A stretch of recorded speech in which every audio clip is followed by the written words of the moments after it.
Good morning. Yeah. Where's Don Smith? Oh, there he is. All right.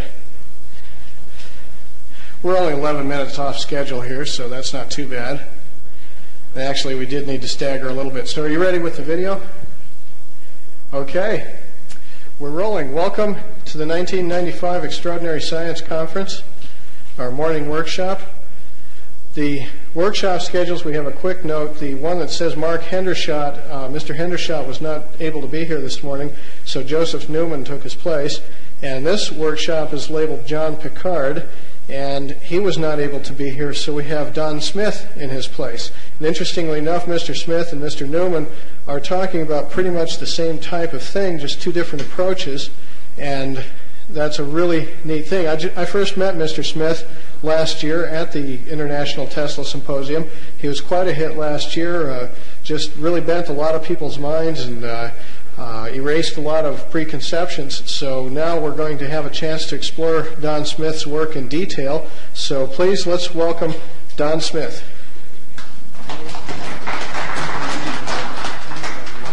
Just go ahead. Okay, I noticed one thing, the power on the overhead. I just tried to turn it on. And Okay. I'll fiddle with that for a minute. Okay, we'll get organized here in a second. That's interesting. Okay, we better hold it till we get our electricity going here.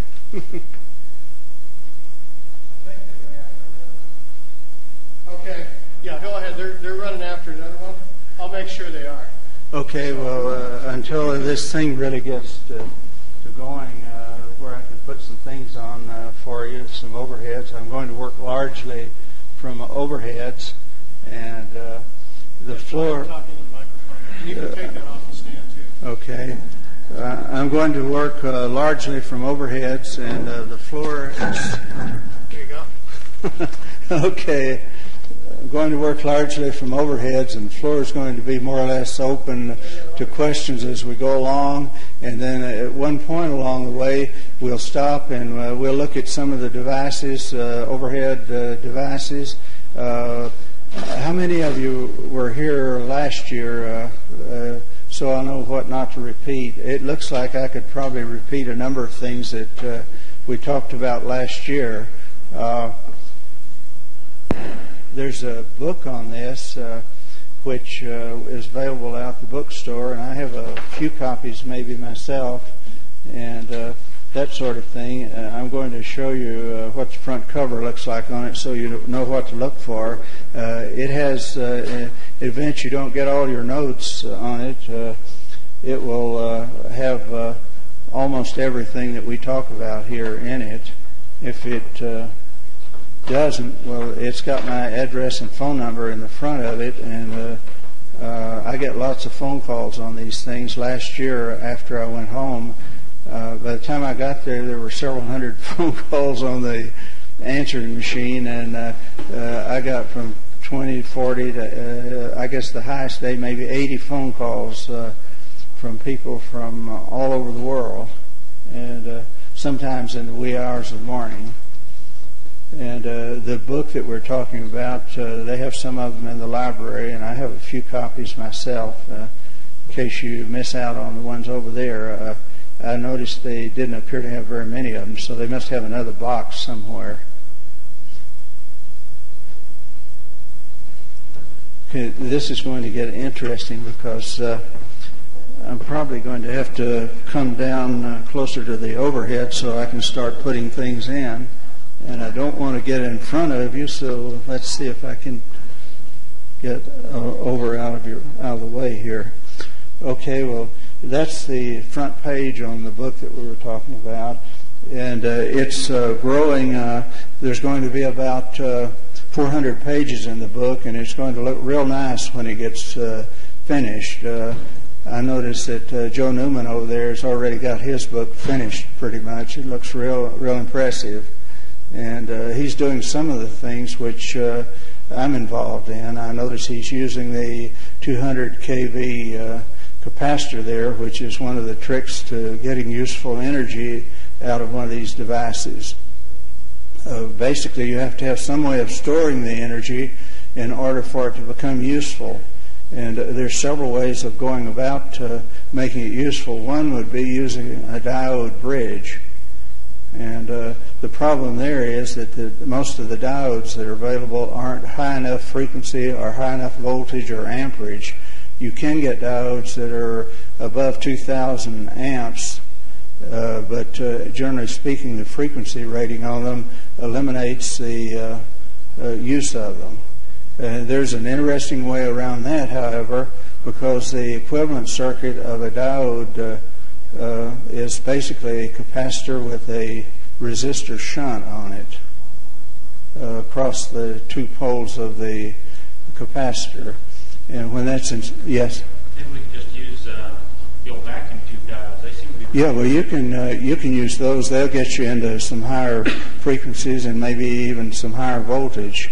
Higher amperage as well. Yeah, and how to identify a diode that works at high voltage, the length of the diode has to do with the voltage, and the diameter has to do with the amperage that it will stand. Generally speaking. That's correct. Okay, I'm going to start putting these slides on for you. I did a thing here last year, and some of the stuff that we're going to be doing will be coming from that. This is not. This is give you a little bit of a general summary as to what to expect from this thing and what's the ongoing situation is.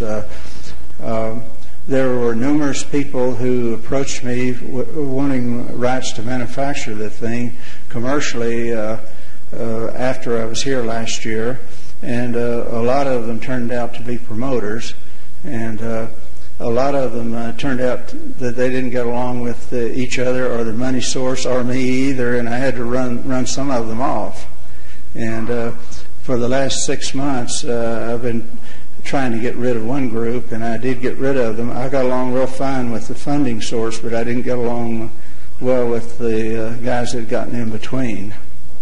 And the funding source basically is a part of the World Bank and some of the other people, and it involves the rural electrification of India, Pakistan, and China. And I'm their consultant on how to do it, sort of thing. So then the funds are there, the contracts have been let, and everything is in place. So within the next year, we'll see some very interesting developments as far as this technology goes. Most people think that lots of volts and no amps. And that's the thing that try to get you with every time. However, volts are basically the water that's behind the dam. Until you poke a hole in the dam, you don't get any flow rate or amperage and that sort of thing. So whatever your voltage is whatever your potential is, and how you go about letting that thing through the dam is what's going to give you your useful energy. And in this case, the useful energy is accumulated in capacitor banks, and a megajoule range is not unusual at all. And I'm going to show you some things after a while that relate to this that are in place, and you can actually buy them off the shelf, so to speak. And they work for rail guns, plasma studies, and a whole slew of things. Most of the universities have these capacitor banks. And with that, we'll move on to something else.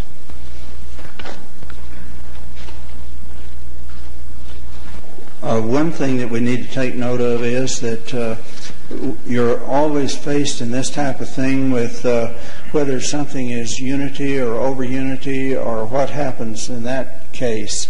Now, basically, anytime something is nonlinear, it has potential for over unity.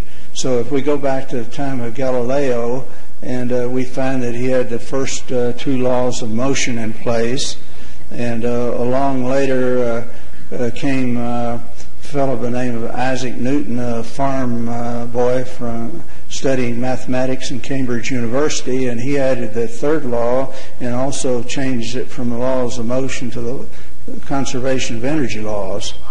And of course he got knighted for that, among some other things, and became one of the professors of physics at Cambridge University. But his basic background, his whole family were just tradespeople and farm people, and as a student at Cambridge, he was not particularly noteworthy in any respect. And one day he got in a fight with one of the other students, and something about that fight changed his whole chemistry, and after that he became one of the best students in Cambridge, which, if you go back to the 1600s, Cambridge is probably like one of the little agricultural colleges out here in the backwoods somewhere. So it wasn't the Cambridge that we know about today. And sometime later, a fellow that was a bookkeeping clerk in the patent office by the name of Albert decided to paraphrase the whole thing into energy equal mass times velocity squared, and of course he got the Nobel Prize for that. And so if you fellows want to do something great, you've got some good company there. Anyhow, once we get into the laws of motion and into the EMC square thing, it's real easy to convert that over to what we want to do, because basically in the energy business, you've got magnetic and you've got electrical energy. They're both the same coin, just different sides of it, and you don't have one without the other. If you've got electricity, you've got magnetic energy, and if you've got magnetic energy, you've got electricity. So that's going to come back in a little bit, and we're going to find out how to measure the large amounts of electricity that we have very safely. What that means basically is that your electrostatic voltmeters and other kinds of things that measure magnetic flux can be used due to Coulomb's inverse square law. It was Newton's before it was Coulomb's inverse square law, which means basically you take the remote reading and the square of the distance times the remote reading, and you've got a direct reading on the magnetic flux, which converts directly into electrical flux. So you haven't had to poke your finger into a 2 million volt device in order to measure it. If you try to measure it with the conventional systems, I'll show you some after a while. You'll have a resistor stacked as high as this ceiling here and then some, in order to divide the voltage down to where you can measure it with your instruments. And that gets to be very complicated. It's also very dangerous. So it's much easier to use the magnetic flux, which is the actual other side of the coin, but it's not dangerous like the electrical flux. Okay.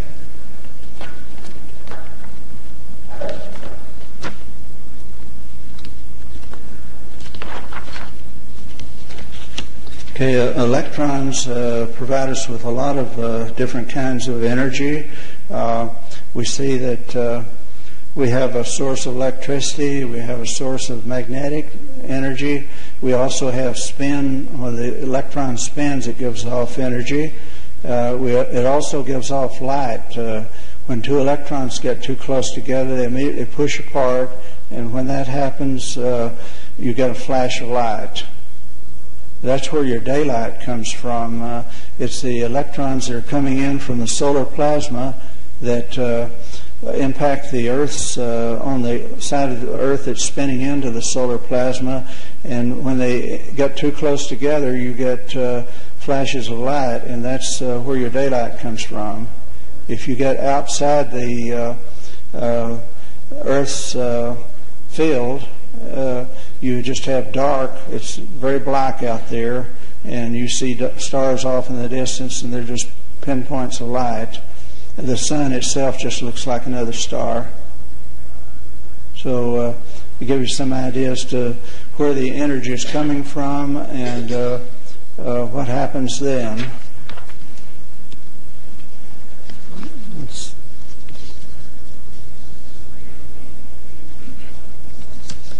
Okay, the establishment has a problem with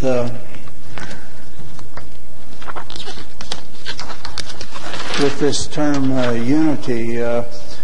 Basically, what happens in unity is that ambient or background is what you're really seeing most of the time. And in the case of sitting in this room here or anywhere in the general area here, the voltage, background voltage is several 100,000 volts, but you're not aware of it because it's the same all around you.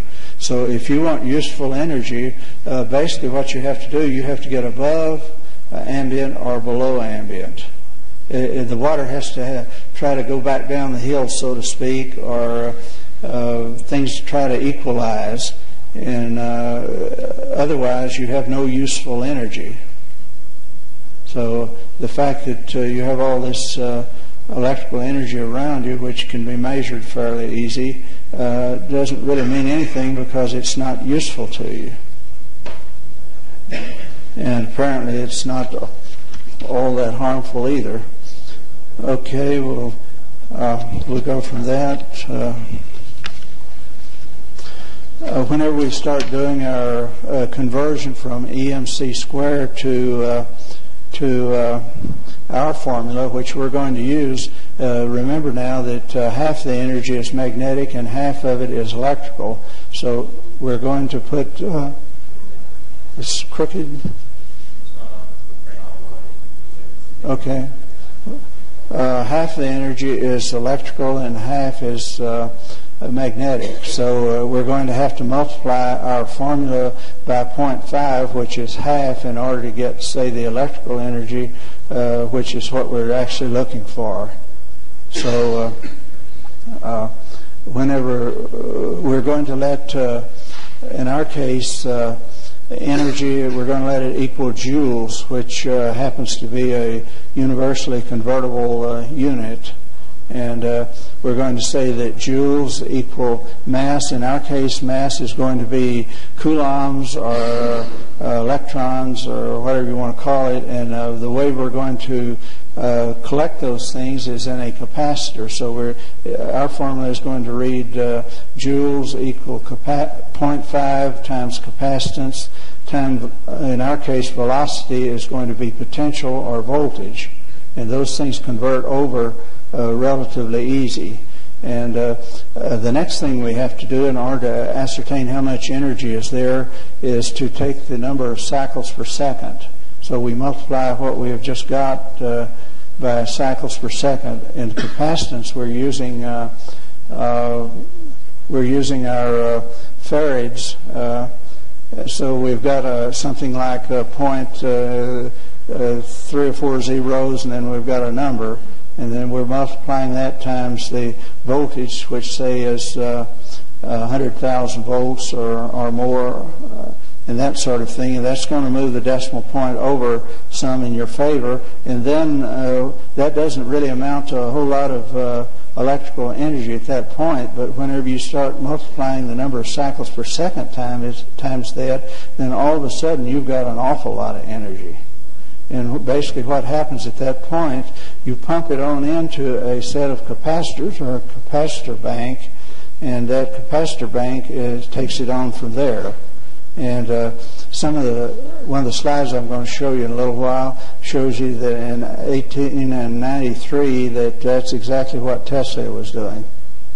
It shows the circuits for running motors and electric lights and that sort of thing. So he was actually doing the same thing then. So it's not anything new. It's how you go about doing it and the type of capacitors and a few other things that you use. Now, where you get into trouble on this sort of thing is the fact that you think a resistor is a resistor. Well, it doesn't really turn out that way, because most of the resistors are better capacitors, or they have more coulombs and more henries than the actual things that you want to get those out of. So you have to have resistors that are non-inductive and non-capacitive, and those are a little bit hard to come by. They exist, and if you go into a electronics store and try to buy that sort of thing, you're going to get a very interesting reaction, because they've been in the business for about 50 years and they don't have never picked up a resistor and measured the LC factor on it, huh? Yeah, this problem presents itself very clearly in radio, where you try and dump a lot of power out of a transmitter into a load.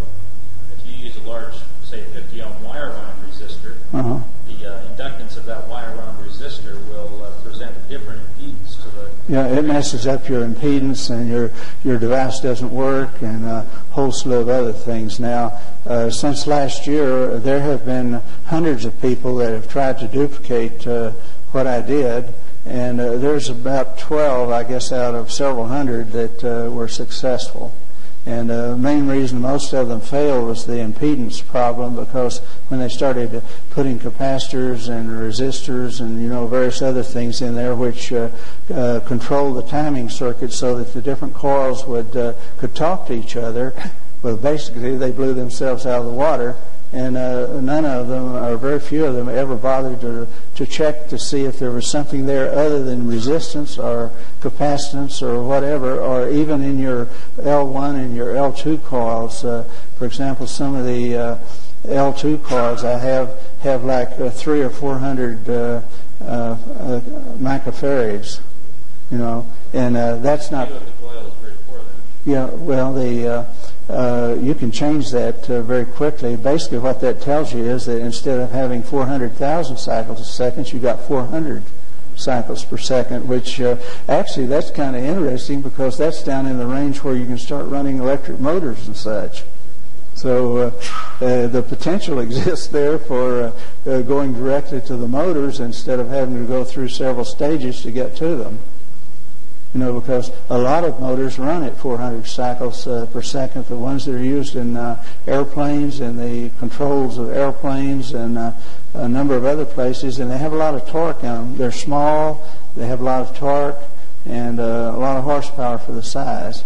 Yeah, because the inductance increases as the square of the frequencies. See, whenever we talk about ambient and that sort of thing, we get into a situation where as the frequency increases, the magnetic lines increase, and it's those magnetic lines of force that disturb the electrons, which cause more electricity to become available to you. And that's basically what's happening on your L2 coil. As you start from the bottom of the L2 coil and go towards the top of it, each winding there has capacitance and other types of things, and those things start squaring as you go up towards the top end of the L2 coil, and the net result is that you have a tremendous magnetic flux field going on at the top of that coil there, and so that also presents you with some real interesting possibilities, because that's the end that you really want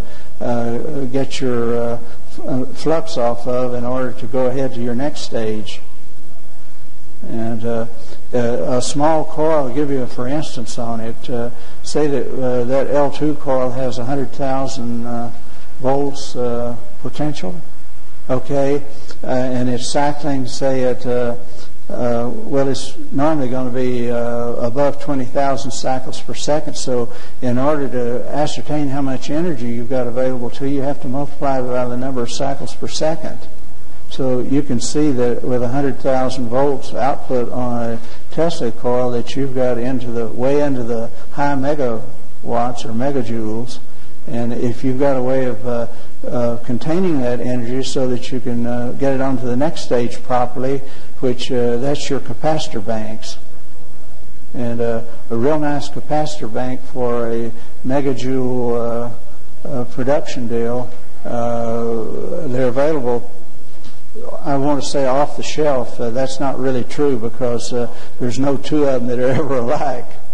But I'm going to show you some in a little bit, and you'll see what the size of them would be. Some of them are about the size of that podium there if you double the height on it, and that would be approximately 1 megajoule. So, and it consists of numerous banks of capacitors that are in the, say, the 200,000 volt range and that sort of thing. And you might say, well, how do you get capacitors in that range? Technically, it's not as difficult as you might think. There's your dielectric or your separation deal that separates the plates there. There are several types of things. Kapton is one of them. It has about 7,000 to 8,000 volts per mil. So several mils on that, you're beginning to move up into the voltage, and by the time you get up to, say, a 1/16 of an inch or something like that, well, you've got real high voltage. Yeah. What was the name of that material? Kapton. It looks like mylar, and it's kind of amber color, and Dow Chemical Company makes it, and a lot of people sell it. It's not always used for capacitors. It's used for a lot of other things. Yeah, you can put printed circuits on it and things like that, and you can build a radio device that you can roll up inside something the size of a pencil that's equal to a large color television or something like that. You print your solid state devices right onto the circuit. And then on top of that, you put say another sheet of it, and then you press it so that they seal against each other, and the net result is the whole circuit is inside this very high voltage dielectric, which doesn't really, all it does is just protect the device. Okay, let's see what else we've got here. In transfer of energy, you have what's called volt amperes reactive, and what I'm showing here is the conventional power triangle in energy transfer, and number C on there is considered to be wattless energy or useless energy or whatever, and that's your volt amperes reactive part of it. Your A part there would be volts times amps, which is electricity that's in the wall that until you ground it by closing the switch is not useful, and at the time you ground it or run it through a device to an earth ground or whatever, then you've got number B there. So anyhow, in this power triangle, you can take a small power unit and you can power a much larger power unit. For example, an example of that might be an atomic bomb, because you use a small bomb to set off a larger bomb, which in turn sets off the atomic bomb. And in this case here, you can use a small power system, and you can pump a much larger power system. And doing that, you really don't have to pump it all that much, because like I mentioned a while ago, at 100,000 volts, you're into the megajoules range already. And 100,000 volts is relatively easy to obtain using a Tesla coil. Even a small one can do that. And the large ones, you probably have too much energy, and it's self-defeating after you get past a certain point, because even if you were able to contain it, the containment problems would be so great that you'd be better off to try to do it at a lower level, because you can use multiples of these units instead of one gigantic one. And if you need megajoules, for example, one of these units that has about 100,000 volts output with the proper capacitor bank and that sort of thing can equal Hoover Dam, which is about 500 megajoules. So you've got something that will sit on a coffee table that will equal Hoover Dam. or it's larger. It's as large as maybe 2 or 3 atomic energy plants, and yet you're actually using a small amount of energy in order to activate a larger system, which in turn gives you off your potential, and the potential is captured in capacitor banks and that sort of thing, and at that point, well, then you can process it further.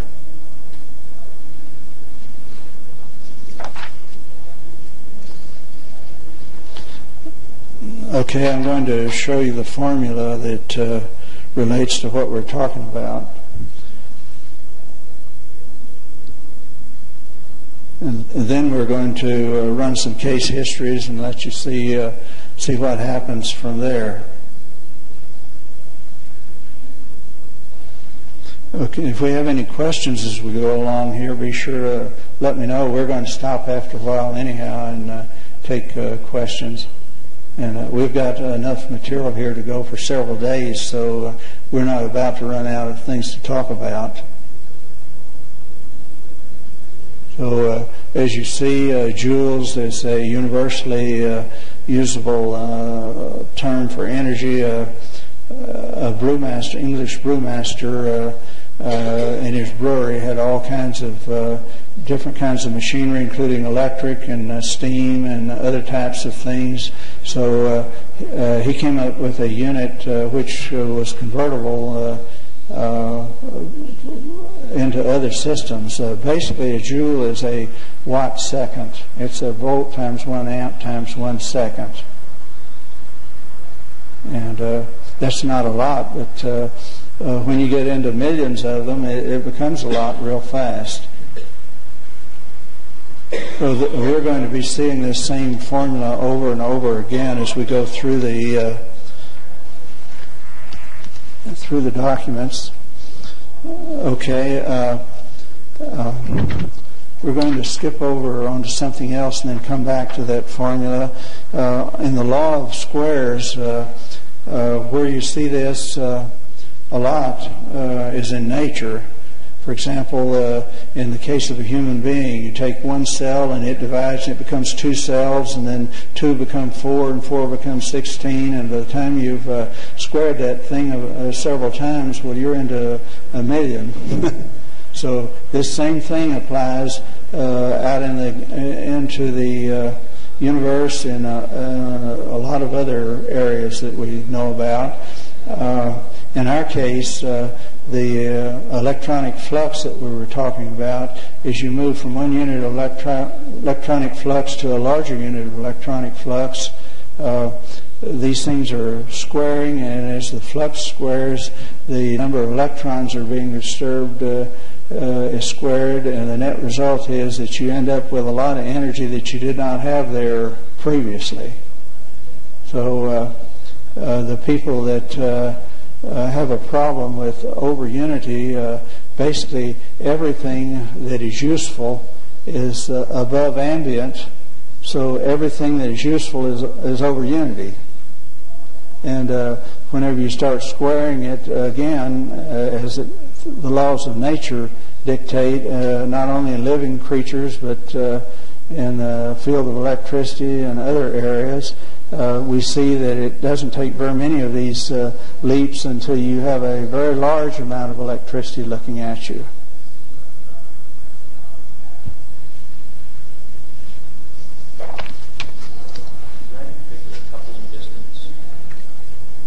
As to the magnetic force, it's governed by the law of the squares again, which means the square of the distance times the point that you're reading. Yeah, so if you move your things away from it, now you get around that to a certain extent, and I'm going to show you a device after a little bit that works like a radio station, where if you have one coil running at a certain level and you have other coils in the general area, if they're capable of responding to that frequency, that they will duplicate exactly what's going on in that first coil.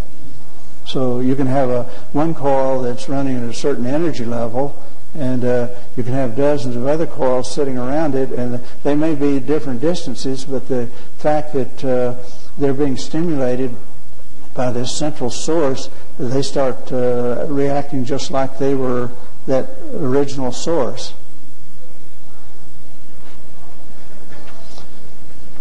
Okay, we're back to our formula again there, and we're actually substituting some things into it. So you haven't added the 0.5 yet. You'll see that come in just a little bit. All this information is in that booklet that I mentioned earlier.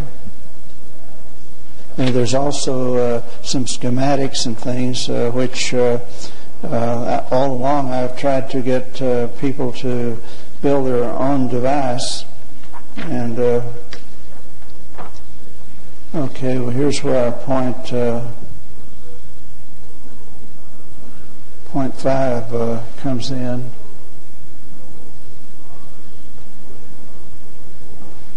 Okay. Can you read that okay?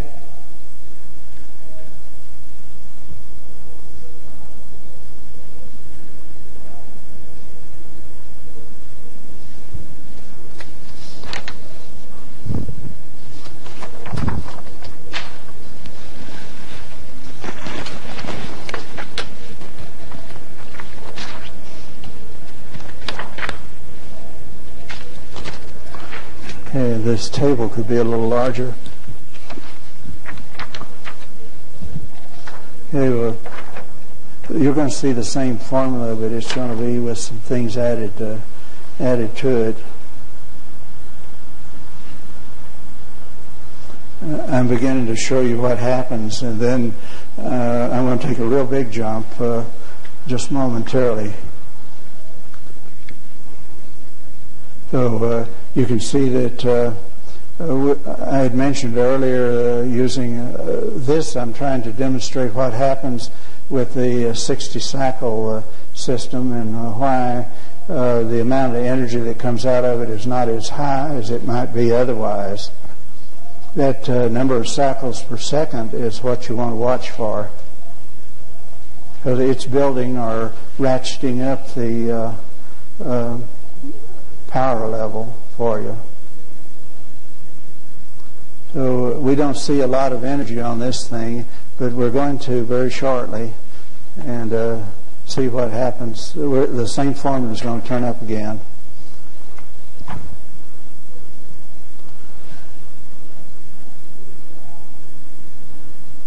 Okay, can you see it this time?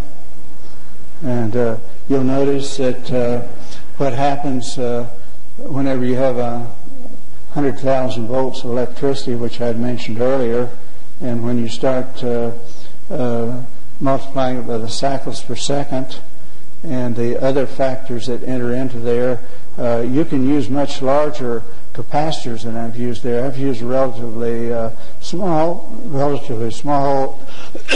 capacitance, and you can switch higher capacitance in there, but your amperage is going to burn up your coil almost immediately. The moment you start raising that capacitance, your amperage is going up tremendously, and you may end up with 4,000 or 5,000 amps almost immediately. And it's obvious that the equipment that you have, including your capacitors, probably couldn't handle it. So basically what you would have hot spots on your coils, which would end up melting off the protective coating and maybe even melting your coil.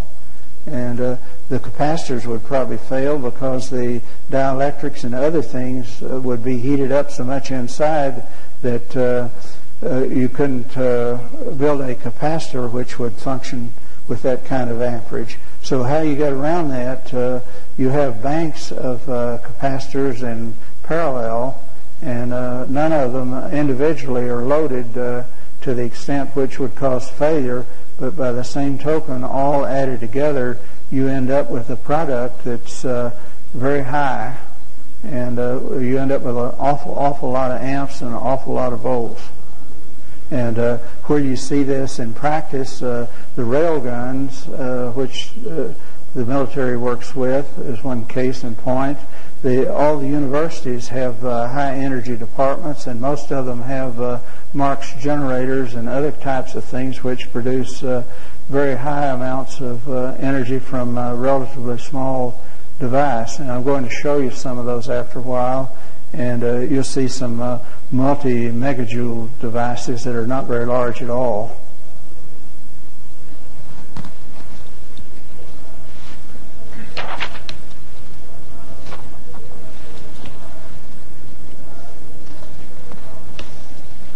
Okay, where are we right now time-wise? Have we got an hour yet or not? Yeah, 10 minutes. We've got 10 minutes? Okay, we'll start looking at some other things then. Let me know when we get... Well, actually, we're supposed to take a break at 10 minutes till the hour. For about a 10-minute break, and then we'll come back and we'll start on some actual devices and other things that go with those.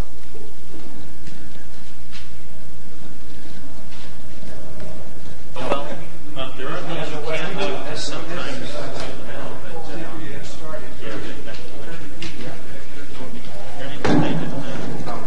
Okay, let's see if we can get started. We've got more material to see and look at and that sort of thing than you can imagine. And most of you have been wondering what these things look like when you actually build your own. I'm going to show you some right now.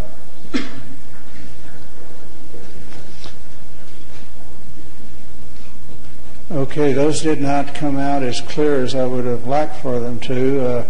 You're looking at one there that's in the megajoule range. Basically, what you're seeing is a 12-inch PVC pipe that's been cut in a piece that's about, top piece is 16 inches or so long. The bottom piece is about 16 inches or so long. The larger round thing that you see there is a Rubbermaid drum dolly, which I took the rollers off of. And it happened to be 25 inches in diameter, which was in the acceptable range for the L1 coil. And what you're looking at down below, you're seeing this is an automobile ignition coil from a 1968 Pontiac. It's brand new, however, the coil is. And I've built a timing device which is built onto this particular deal here. It consists basically of an electrolytic capacitor that's I think it's 4,700 microfarads, and it's not very large. It came from Radio Shack, and I think it was maybe about $2 and something. And there's a shunt across the two arms of the resistor, two arms of the capacitor with a resistor on it. And it doesn't take a very large resistor because your basic cycles per second there are going to be the multiplication of the resistance times the capacitance that you have. And that works backwards, so that if you had, say, 10,000 microfarads and you had, say, 100 ohms, that's moving the decimal point in such a way that you'd actually multiply 100 times the capacitance there, and you'd see the number of cycles per second.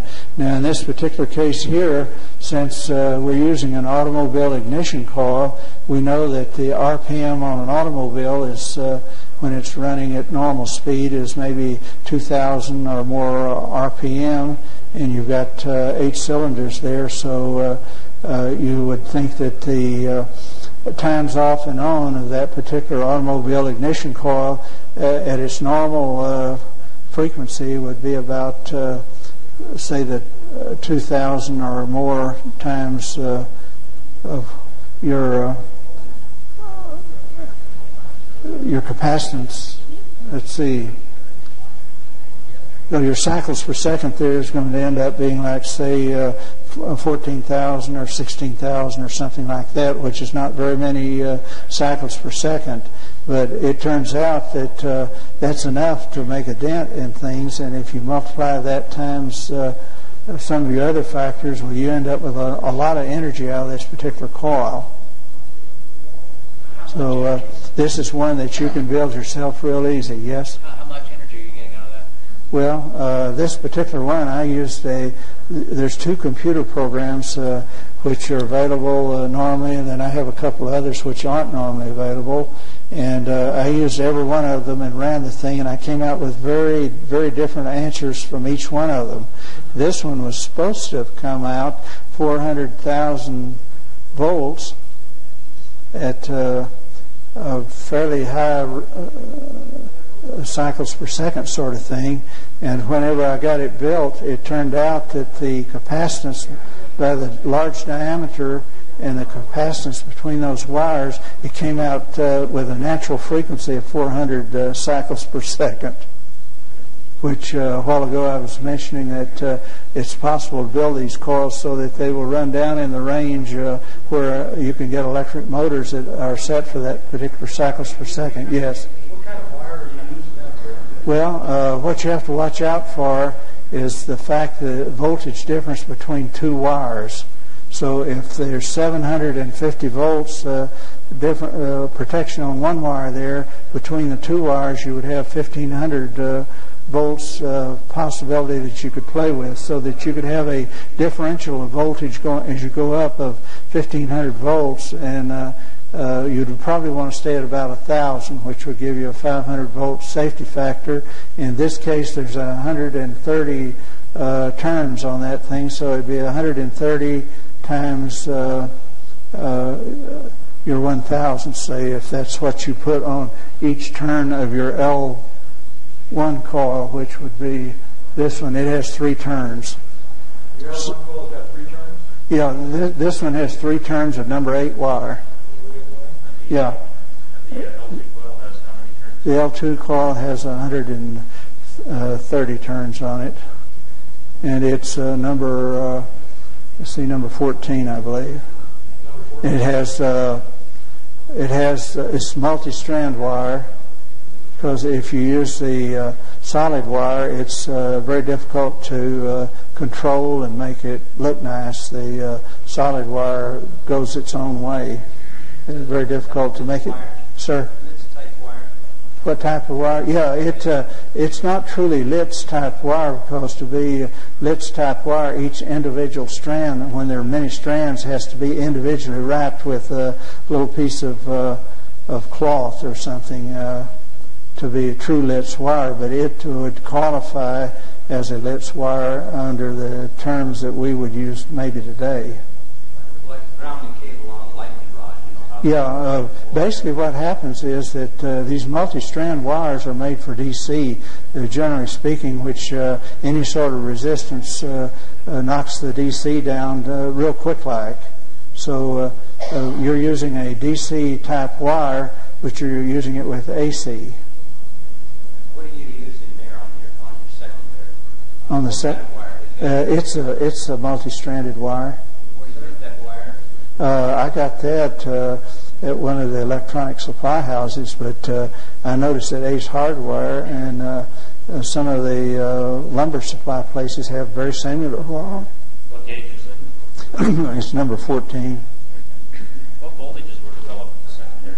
On the secondary, that depends on how much you put in from the input source and what kind of resistance you put between that and the other thing. Now, there's some diodes and other things that are in the circuit there that control what's going in. So the output on this thing was, even after you go through all the commotion here and that sort of thing, is like maybe 70, 80,000 volts. Uh-huh.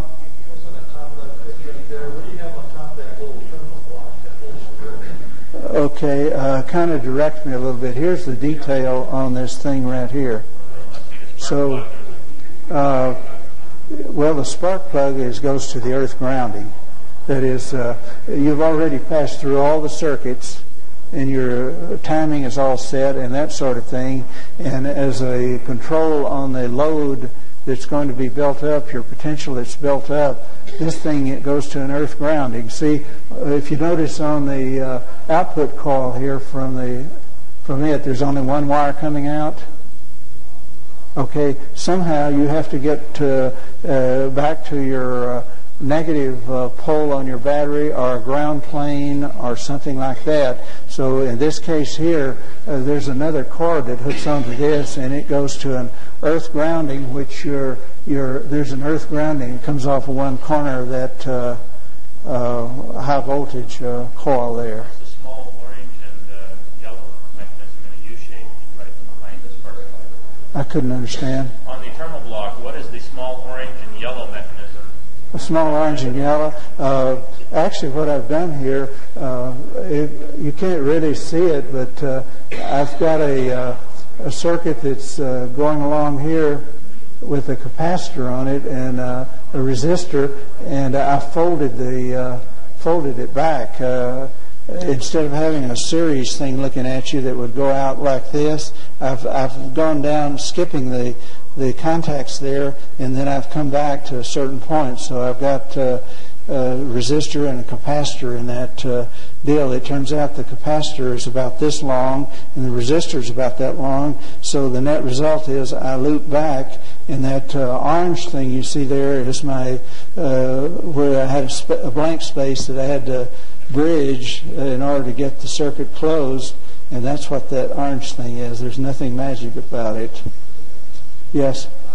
I must have missed what that little square was back there. It looked like it's got writing on it. I have trouble hearing you. It looks like a large capacitor. Is that a capacitor, that white?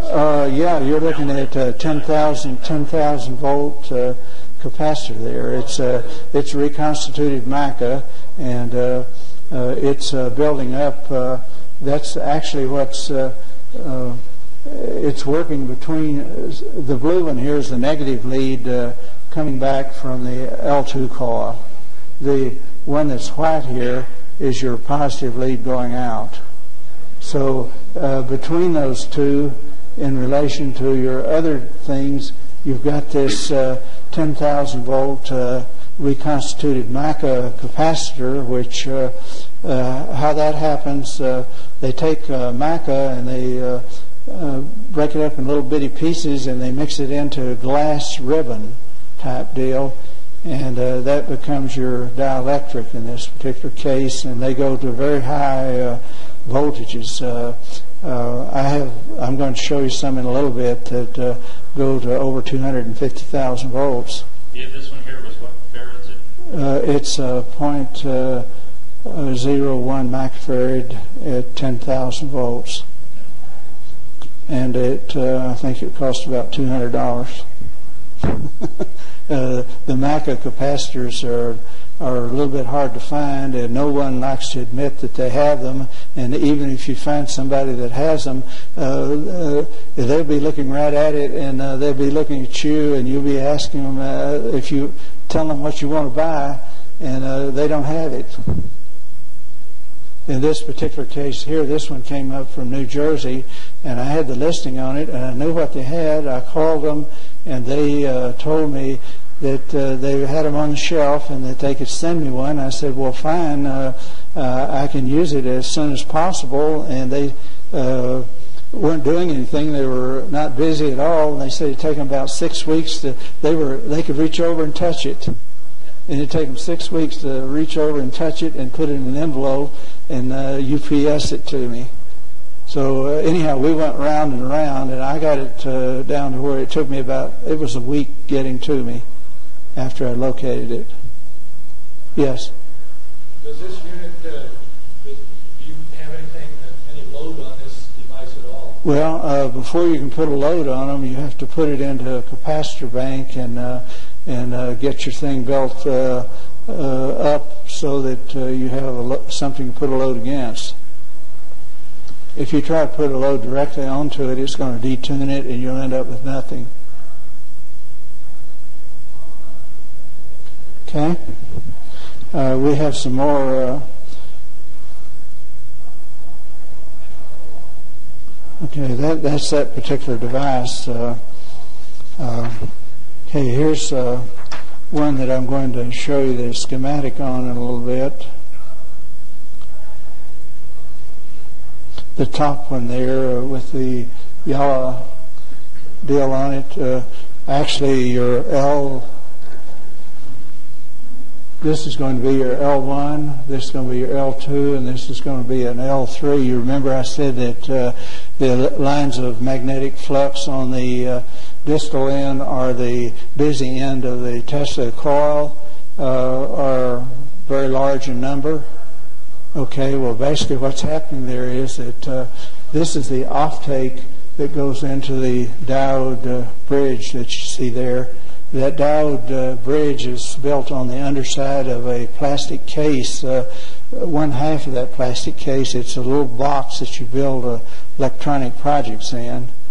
And coming out, what you're interested in here, this is going to be your plus DC, and this is going to be your minus DC. These are your two AC things going into the diode bridge. Okay, at this point, this particular one is set up so that you get 60 cycles at a usable level where you can just plug directly into it and you're off running. And it's intended to go directly to without the capacitors and other things, and it works fairly well, but it would work a lot better if there was a nice capacitor bridge in there somewhere before you get to the area where you're using it. Now, from this you go from your plus DC, you come over to the center deal here where the jumper is, and that enters into this inverter circuit, which is the device that you see here is what you get down at Radio Shack that you plug into your 12-volt deal for running things from your automobile. It's 60 cycles at 120 volts. And the resistors there and those transistors you see, those happen to be very high voltage and amperage transistors, and you can see that they're on a heat shield type deal, which helps control them. And if you run it for any period of time, of course, it would probably overheat. So in order to get a practical unit which you can use over a long period of time, there's still some engineering to be done there, but the basic idea works. Yes? What are the small knob-like devices on the lower picture? Okay, down here. Okay, this is a system. I mentioned earlier that you could have individual coils sitting around that were tuned to a coil that was active, and that they will copy exactly what the other one is doing. Okay, well in this particular case here, this is the one, that the Tesla coil with your L1 and your L2, and it's the one that's hooked into the system, and it's the one that's active. Okay, the other three that you see there are simply tuned to that center L2 coil there, and they do exactly what the center one does. If the center one has like 30,000 volts on it, well, the other three will develop independently 30,000 volts, and they do not draw down on the power from the center one. It's the electrons are moving around, and the natural frequency of those coils, actually they have variable microcapacitors, high voltage microcapacitors on them, and they have also a variable resistor on it, so you can tune them individually.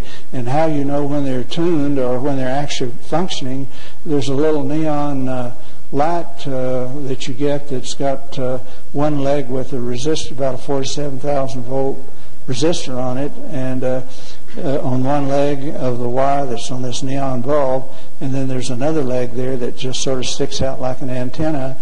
And when this thing is functioning properly, well, that bulb lights up. So you know immediately when it... Resistor in series with a neon bulb. Can you use 1,000 ohm? You said 47,000. That I measured one of them, and that's what it came out. They didn't specify on the package. That's pretty well standard for I think a 240 volt neon indicator. Yeah, well, anyhow, the bulb lights up very brightly, and you have no trouble at all. It takes 70 watts, I think, to light the thing, something like that. I'm going to show you a thing in a little bit where you can order. As a matter of fact, it's the next slide. There's a company in Waldenboro, Maine, who manufactures a device which actually illustrates everything that we're talking about here with all the formulas and everything else, so that if you're interested in studying it, you can get this kit, and it's got the price on it, I think, there, and give you some ideas. It's not very large. It's a little bakelite tube that's about 2 inches or so in diameter, and that's what you've got here. And you've got a tuner deal on one of them, and the other one is already tuned. You've got a 1.5 volt battery, and the output it lights this neon 70 watt neon bulb. So if you have trouble, are uncomfortable with what's going on there, well, this actually illustrates your over unity. As a matter of fact, it was one of the first things that I knew about. I'm a geologist, actually, and about 10 years ago, when the petroleum industry went sideways, friends of mine tried to get me to assist in the high school science department in a large high school that was close by, and I did. And of course, I ended up teaching physics and chemistry and a bunch of other things. And the students in our particular neighborhood, we live in an upper white-collar neighborhood, and most of the parents are all advanced degrees from the large eastern universities and that sort of thing. So you've got a bunch of kids that are pretty sharp, and if you don't defend yourself, well, you're in trouble real quick like. So anyhow, I was very successful at it, much more so than the regular teachers, and this was one of the devices that I used to teach radio characteristics in physics. And that was the first time that I was aware of the fact that this over unity type thing was a possibility. And that was more than 7 years ago. And I was very much into it, far advanced before I knew about Tesla. But I didn't really remember much about him. And people started telling me, well, that's the sort of thing that Tesla does. So I started getting every book that I could find on the subject, and we have a neighborhood library that's on a computer system that's hooked into all the libraries across the United States, and it didn't take very long to end up with books from the City Library of New York, Harvard University, Caltech, and just about everywhere else. And one of the books I got was purchased by Harvard University back in 1937, and I was the third person to check it out, so you can see that the subject was not all that popular, apparently, and I didn't quite know what to think whenever I saw that, there had been only 2 people that had checked this book out, and it was a very important book, and it was from a major university. So it seems like in this particular group here, we have a hotbed of people that are interested in that sort of thing, but if people in general, apparently are not all that interested in it. Yes? Yes, I just have a question about that other slide, if this is a good time, or if I... Which one? You want to see the circuit? The circuit. Yeah. The slide you had prior to this, picture that small unit. Yeah, I've got it. It's coming up. It's in the stack here of things which I'm going to be showing you. Back to it? Yeah, we're coming back to it. As a matter of fact, we have so many things to look at that it will kind of boggle your mind. What frequency range is that device? That device, if you look closely at this one, this is running down in the AM radio range. You can tell that by the size of the coils and the number of turns. Just looking at it, you can tell that it's going to be in the AM radio range. And I think I got your phone number on there, didn't I? And an address and everything. I tried to. I took this out of a science catalog and Xeroxed it, and then cut the pieces up and pasted them on another piece of paper in order to get this slide for you. It's one of the major scientific supply houses that normally has it, but this particular one is on the front sheet of the instruction thing, which is about 9 pages long, front and back, that comes with it. And this is the bottom part there. The top part is out of the catalog. What's on the very left end of the board?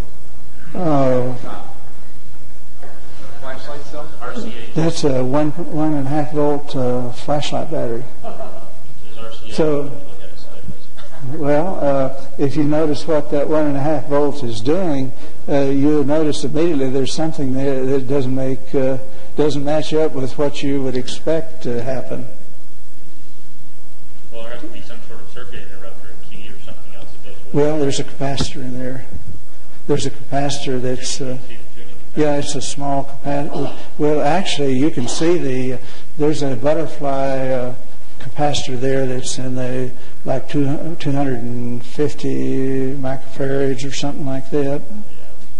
Or picofarads, it's probably picofarads, 250 picofarads, which would get you into the AM radio frequency with that particular coil winding.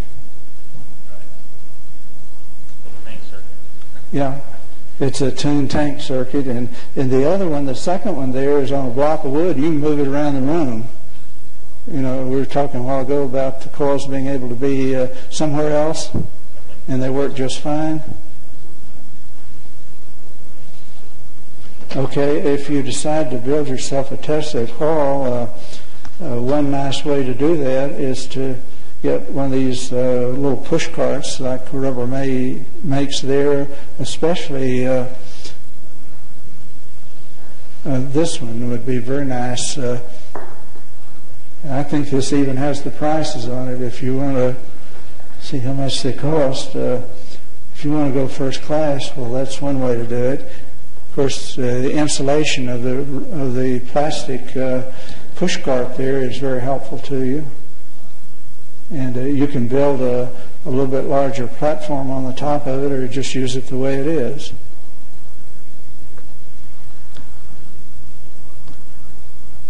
It's okay to move this?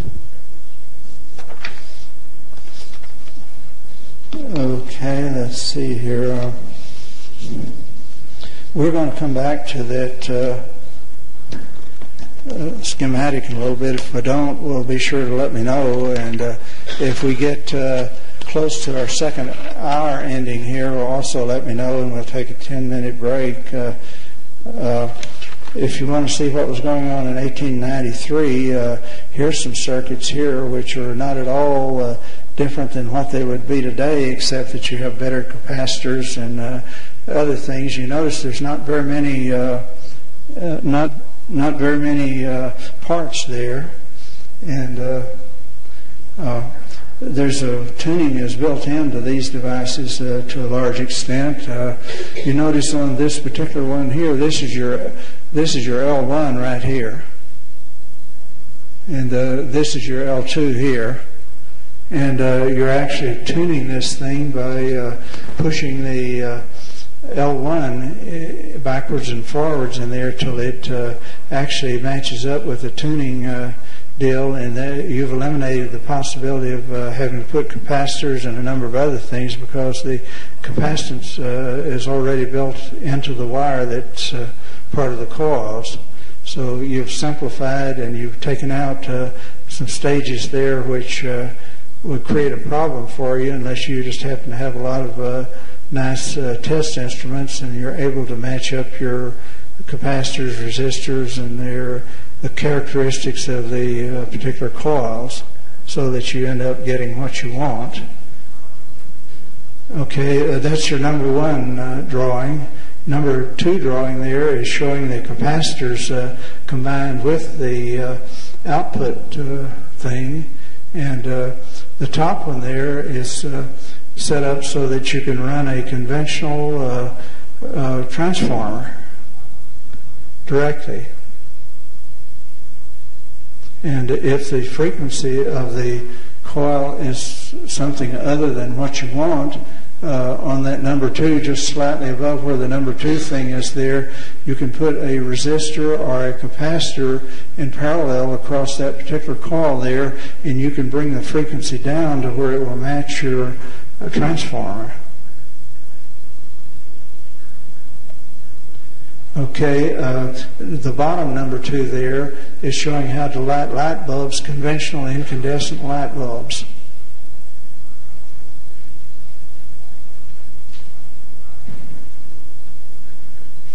How's that?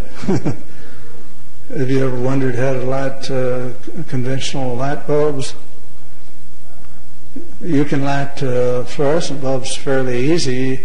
You don't even have to plug them in. You can just hold them in the general area where this thing is activated, and their fluorescent bulbs will light up. But light incandescent bulbs gets to be a real problem. And the thing there that makes that possible is the capacitor, and we're going to substitute that capacitor with a capacitor bank in a little bit that has in the megajoule ranges. And at that point, well, we're off running, and we can produce any amount of energy, useful energy that you can imagine.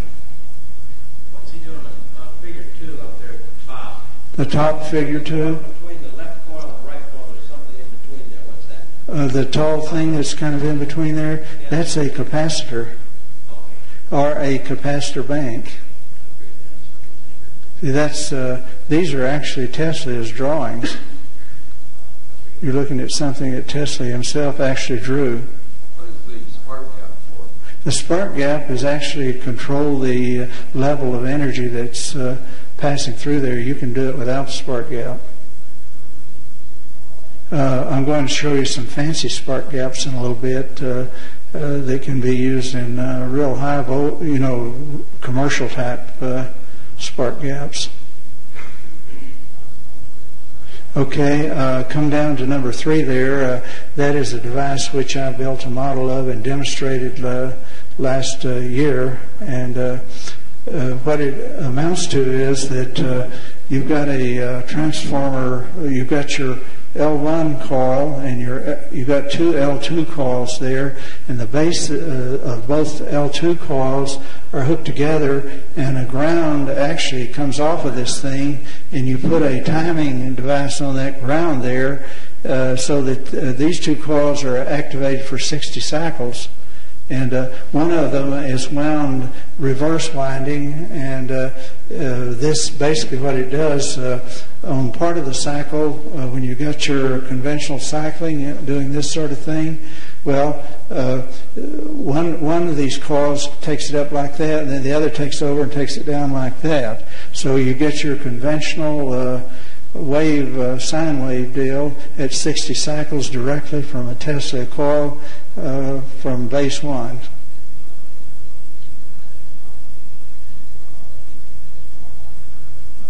And where you go to from there, depending on the amps that you want to be bothered with, you use a very heavy wire, maybe a size 4 or something like that, or maybe even size 2 or 0 or something like that, and you make these things quite large and heavy, and then you make your L1 coil out of rather heavy stuff also, and the net result is when you pump the capacitor bank with this, you've got so many amps that you have trouble controlling them. This operates at 60 cycles per second with no iron? Well, remember now I said that on the grounding wire, that center one that's in the middle there, it has to go to an earth ground, and you have to put a timing deal on that earth ground, which will cause the 2 coils that you see there to actually, you have to do it 120 cycles, because 60 cycles up and 60 down, and the net result is that adds up to 120 cycles, and you come out with the actual full cycle is 60 cycles. Question. Yeah. The device shown in 3, that's a 2-dimensional drawing. What is the upper half of that? Is that a toroid? Are those toroidal? Well, those are wound somewhat. You see the layers of wire going across them. It's not a true toroid. exactly how to describe it. It's layers of windings on top of layers of winding. On a true toroid, you've got it. Right, but I noticed that he's got the representation of 12 both above and below. Yeah, well, what you've done, you've sliced through the center of it. You're looking at like a piece of cake, looking at the inside of a cake or something. So that is actually a two-part coil. Yeah, it's round coming out this way, and it's round going back that way, and it's got a round L1 that's being pushed in and out of the center there, which is tuning it in the same time. A C-shaped coil, two C-shaped coils. In other words, coils like this, the windings here and all the way around again, and then you've got the thing this way. No, the winding is in each case it's winding and it's coming across, and then it's going back and coming across, and it's layers on top of layers. Right, I'm just wondering what the things above the L2 coil there are, because he's showing a representation of 12 volts. Yeah, well, see, this same wire that you see right here is the same wire that's up here. It just went around the thing.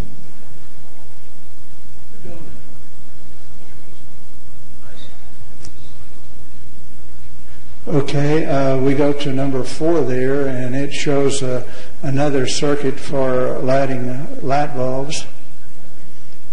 And we go to number 5, and what you see there, basically, you know that Tesla had this thing rigged up where he could walk around the room with light bulbs, and they would light up. And you have grounding plates on each side of the room. And you have this high voltage generator here, which is running this capacitor deal, which in turn has got a step up into your conventional Tesla coil-like arrangement. These coils are actually not the way you see them. They're wound around each other. And of course that's going on, and that's causing the flux lines in the room to be so heavy that the light bulbs are lighting up without being plugged in. Okay, well, this immediately will tell you something interesting. If a generator can do this, and this is your Tesla coil here, then a generator and an electric motor are really basically the same thing. It's just a slight difference in the way they're put together. So if you can generate electricity and put it into something like this, then you can reverse that situation and you can run an electric motor. So this same circuit here, if you do the right things with it, will run your electric motor for you. And that's basically what's going into the electric golf cart that the California Electric Automobile Association sent me to play with. A group of people out in California are ready to start manufacturing electric automobiles. They want to use the device, and that's the basic. And it's not very complicated. Okay, how are we doing time-wise? We've got about another 5 minutes or so. Okay, let's. We're going to come back to the schematic that you wanted, just to show you for sure what kinds of capacitors. Now, these are just some of the capacitors that are available, and if you read across the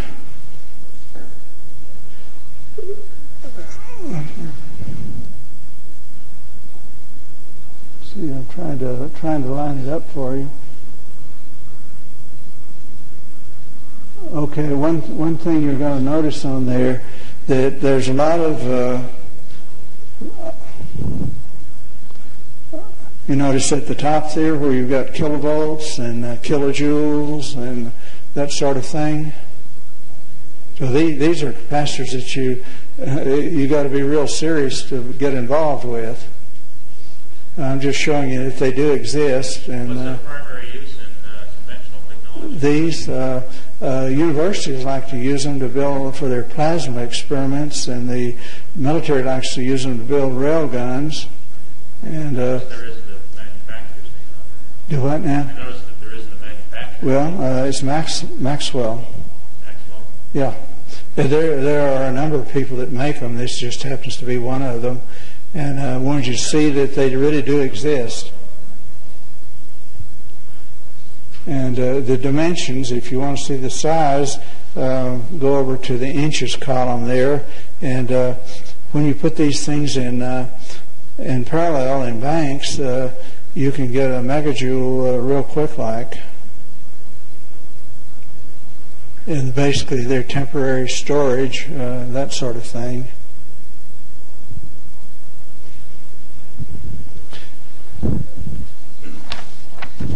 Okay, I guess we say. With these capacitors, you connect them all in parallel? Well, just like you would batteries, if you want amps out of batteries, you'd connect them in probably parallel, and if you want... How do you reduce the voltage then? how do you get it down to where you can use it? Okay, well, we haven't got to that part yet. We're coming. That's a good question, and it's one that's going to be answered. Can I move this? Okay, this is what one of those capacitor banks looks like. We're going to see some more of them. This one is 1 kilojoule, I believe. Have you spotted the capacitors yet? They're there.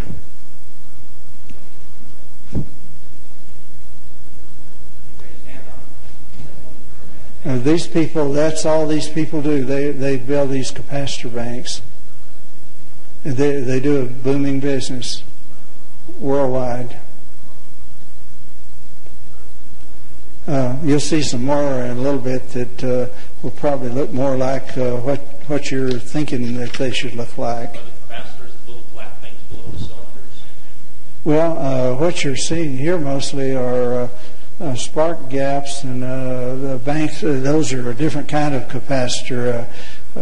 There's a picture of one of those. You have the smaller ones and the larger ones. And this is an engineering drawing of those small biscuit-looking things that you're seeing there. You remember the things that look like biscuits that were kind of hooked together? And those are banks of those things. So that's got the dimensions on it and the physical appearance and everything else if you're used to looking at engineering drawings. Okay, in order to get in this particular group of things, we don't use the Tesla coil, we use a Marx generator. And it doesn't take very many stages of this Marx generator, and it produces actually in the amps and everything are there to begin with. You get very exceedingly high amperage. You get like maybe into the thousands and thousands of amps plus the voltage with this particular type of device. And what you're seeing here, these are engineering drawings of a spark gap, very high amperage spark gaps. And a Marx generator is composed. This is the schematic drawing of one of these things. So you see, basically, a Marx generator is a group of spark gaps, very high voltage and high amperage spark gaps with capacitors, high voltage capacitors in between, and resistors.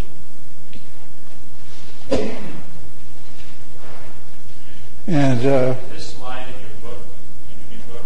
I'm going to show you an actual photograph of one of these things next, where you can see it better. And there's other kinds of spark gaps. Now, this is one of the type that we're talking about, and see the spacing between there and there. And it's also got this center deal, which is prevents an overflow if you reach proportions which are dangerous to destroying your spark gap for you. Well, that thing partially unloads it so that it doesn't destroy your spark gap.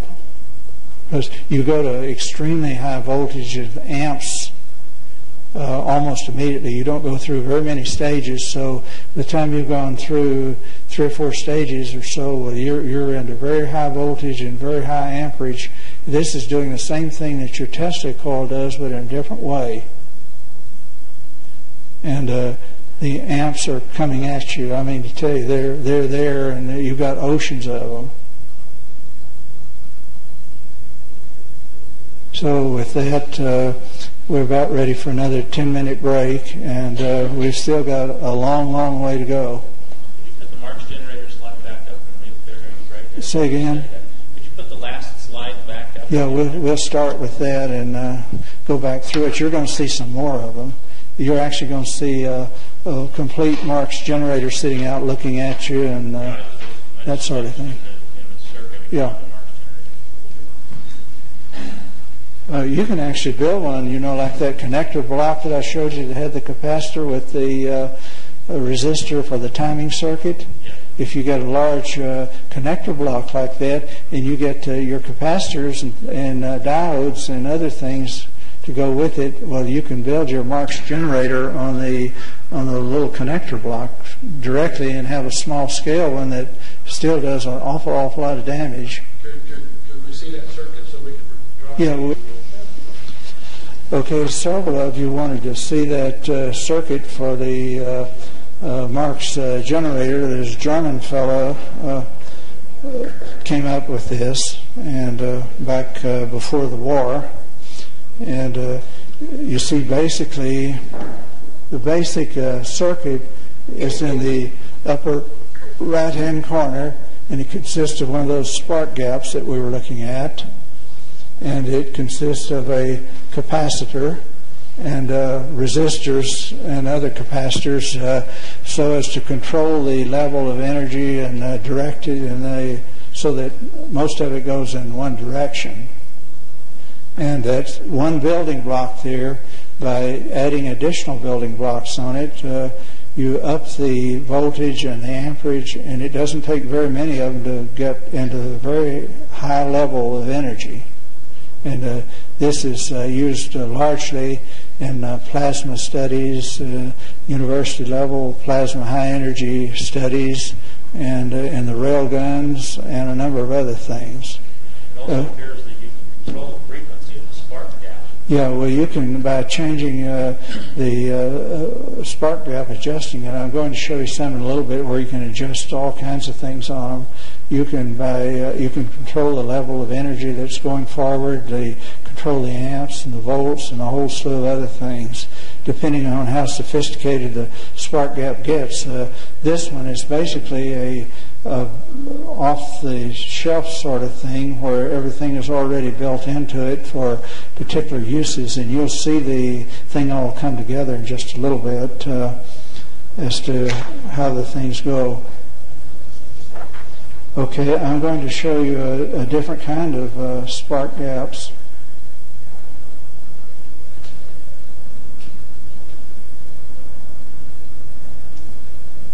Okay, I'm trying to get it to where you can see the whole thing, where you can see the dimensions. And those balls that you see in there are carbon balls, and the reason for that is that they don't evaporate like your metal ones do. They have a much higher capacity for electrical current and other types of things. So you'll see that there's all kinds of adjustments on these. For example, by screwing these, you can change the length on it. And on this one here, where you have the 3-deal, one of these is a ground. One of those three, it would be an overflow ground, or one that would control the level of current, so that you have a great deal more voltage and current coming through there than you want to go forward. By adjusting those things, you can adjust it to the level which you want to go forward. And the size on these things is not particularly large. You'll see in inches down here the description of them. These are actually smaller than the other one. The first one I showed you there was about 9 inches long. So it was quite a bit larger than these. The top one there You can use these with your Tesla coils also.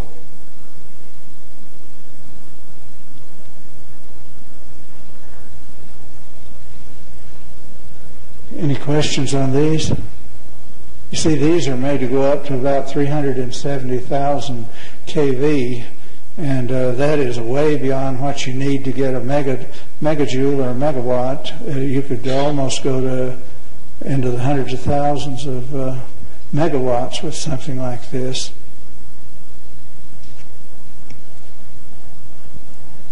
Okay?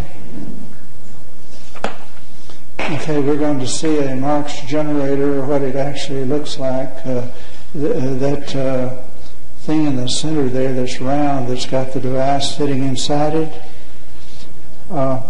This is a Marx generator. This is a large metal tube that has a cap that goes on the end of it, and you fill it with oil, very much like the oil that's in your automobile. And the reason for that is that a Marx generator has a lot of plasma display going on around it. You have the ionization of the air and other things around you in such a way that it will interfere with a lot of things. It'll short out the Marx generator, and it create all kinds of interesting electrical problems. So in order to do that, to contain that thing and control it, you put it inside a tank and you fill the tank with oil. And with that, you can get up to a million or several million volts fairly easy from this relatively small device. The measurements on this is about a foot and a half right there. So you can see that on the end of it. And the length, this one is a very complex one, a very high voltage one. This one probably goes up to maybe 4 million volts or more. So if we were talking about generating electricity, like the number of cycles per second and that sort of thing, and with the capacitor banks and other sorts of things, with the output of this particular device here, which regardless of your input, you have a tremendous amperage going along with your voltage, so you get a huge amount of joules from one of these devices. And it's very difficult to control, and that's the reason why you put it inside the large metal tanks, and you have to pressure it up on top of that. It could be like 400 pounds pressure.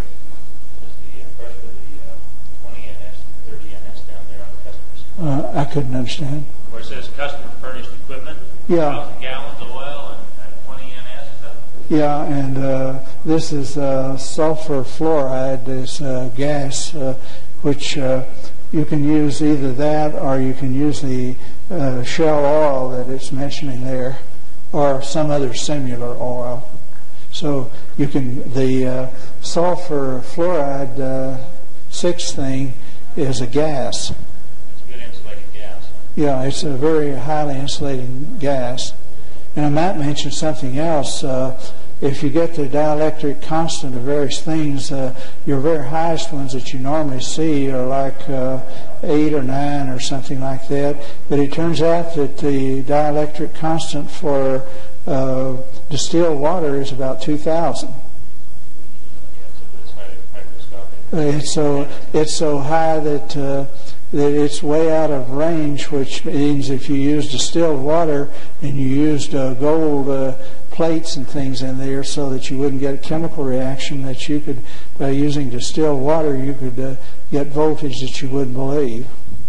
You'll see the dielectric constant here is probably maybe 6 or 7 or something like that, or maybe 8. Okay? Is it deionized distilled water? Do what? Is it deionized distilled water? Well, I have never actually done it myself. I just know from the University of Chicago physics thing on experimental physics that it lists as a dielectric constant for distilled water is 2,200, I think. And it shows MACA, which is probably one of the highest ones. Otherwise, it's been around 8 or 9 or something. And there's some clays that I know of that go probably 10 times higher than the distilled water. So if you're, depending on the circuits you're building, okay, well here's what's that, the back end there where the hinges are was where we were looking into this device just a few moments ago.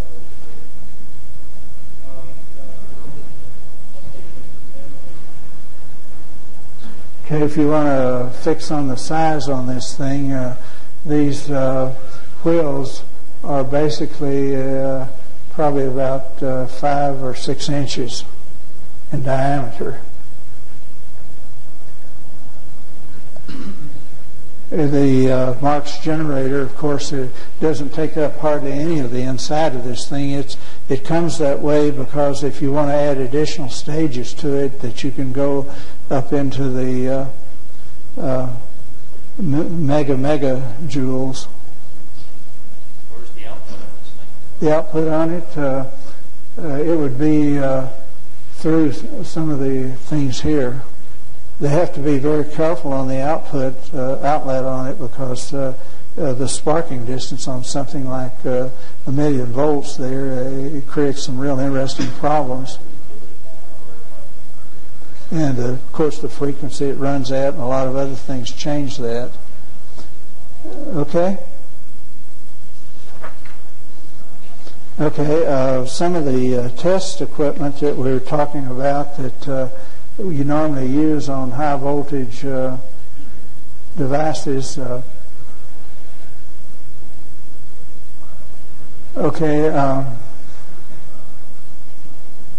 These things are voltage dividers, and it depends on the amount of voltage they're made to handle.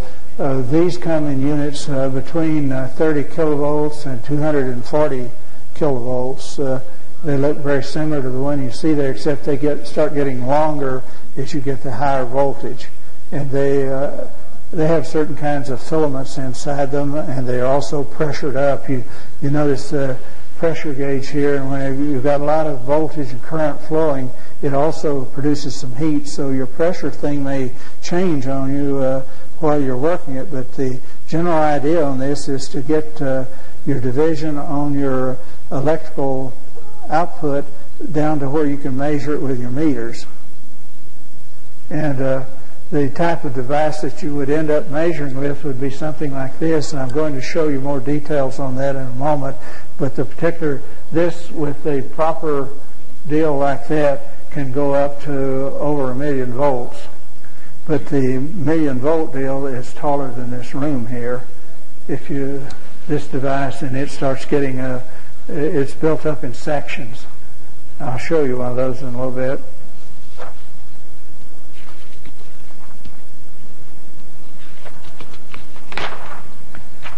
Okay, these are some of the other devices, your off-and-on switches for high voltages, and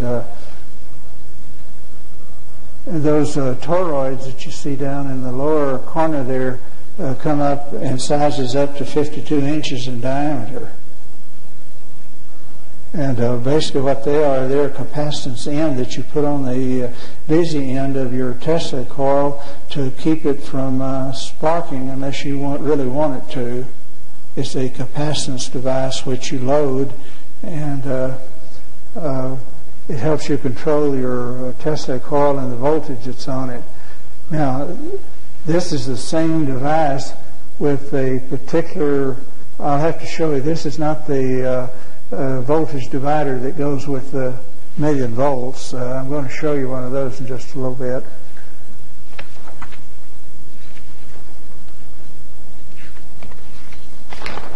Okay, well this has the metal balls and the toroids and things like that. Of course, they come in quite large sizes sometimes. The man there with the switching device, that's a high voltage switch that he's working with. So whenever you move hundreds of thousands of volts from one source to another, you have to have a very special switch in order to do it. Otherwise, the thing will vaporize on you.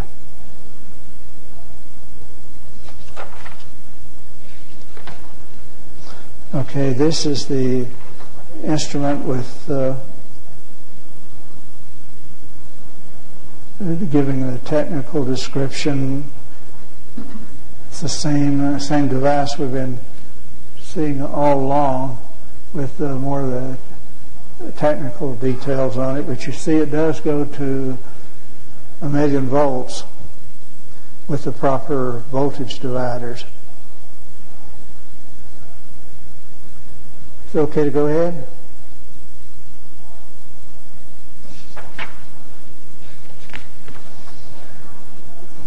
Okay, here's a 200,000 volt one. You notice the 12-inch scale on there. We have a different slide that we'll see the 900,000 volt one, but you can tell that this one has a number of stages on it, and it goes to 200 kV, and this is 120 kV. These are switches, different kinds of switches. This is the instrument with a particular voltage divider that gives you 200 kV peak to work with. Okay, well, here comes the 900,000 volt one.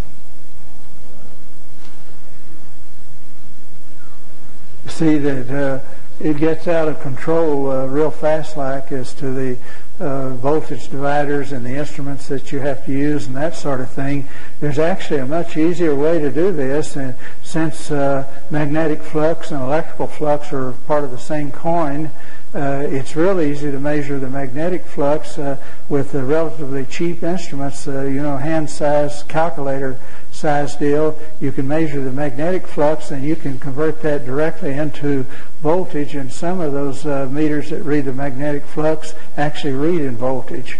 So if you're, say, 10 feet away and you're reading, say, 200 equivalent magnetic flux of, say, 200 volts at that point, then you have to square the 10, which would be 100, and 100 times your whatever, and then you see immediately that source had a rather large amount of voltage. You didn't get close to it, you didn't get shocked, and yet you got an accurate reading on it, close enough for whatever you need. So it would be recommended that these high voltage devices that we see there are more of a nuisance than a help, and they're terribly expensive. That meter deal that we're looking at there is $7,000, and the voltage divider things can run up to over $100,000 real quick like, and you can do the same thing with a $35 magnetic flux meter that's got a chart, it's calibrated in volts on the front of it, and by knowing the distance that you are from the source and squaring that times your reading, you can read the voltage direct without even getting close to the device. Because it's a two-sided coin. If you have magnetic flux, you have electrical flux, and they're both exactly related to each other. You don't have more of one than you do of the other. It's this exact copy. Now, here's what somebody was asking me about. Yes, I'm going to get it. Whoops. I'd prefer to leave the slide on there. Let's see if we can get the whole thing on there. Is there some reason you've got that your light angled off your screen? Say again? Well, the thing is not squared up here, and that's throwing me a curve, because when I try to correct for it, I end up pushing it the wrong way. So that's what has got me screwed up, because when I try to correct the angle, well, I'm going the opposite way. It comes out backwards up there. Thank you very much. Okay. Use this for your books. It's a little more space. Well, we're getting far enough along here that we can probably go to lunch after a little bit, and I assume that there'll be a lot of questions also. So, whatever. Can you see? Okay. Okay, I'm going to open the floor at this time to questions, and we'll take off from this device. This is the one which I showed you earlier that had the yellow L3 coil on it, that had the real nice looking metal coil that was real shiny looking. So this is the one that you key on to and kind of give you an idea as to what some of these things do there. Of course, here's your gel cell battery. Here's a diode that you put on your plus side so that you don't get a kickback. If you get a kickback, it damages your high voltage module. The high voltage module is a laser high voltage source like you'd have in your laser printer or whatever. They're available off the shelf, and if you buy them direct, they're a couple of $100 or $300 maybe or something like that. If you're lucky enough to find one in a electronic surplus place, it might be as low as $50 or maybe even lower. So needless to say, I've got pretty good at finding the surplus ones. I burned a lot of them up figuring out how to get things done, and this diode here was one thing that pretty well saves me. It prevents kickback, which destroys your high voltage laser module. It's on your plus side outlet of the battery. It does something else very interesting also. The wire, if the wire here and here is a component of the frequency, which your 6 is there, it loads up like a coil, and the current goes towards the battery. The electrons are trying to go that way, and the current is going the opposite direction, which goes to the gel cell. And what is it that charges your battery? Is current.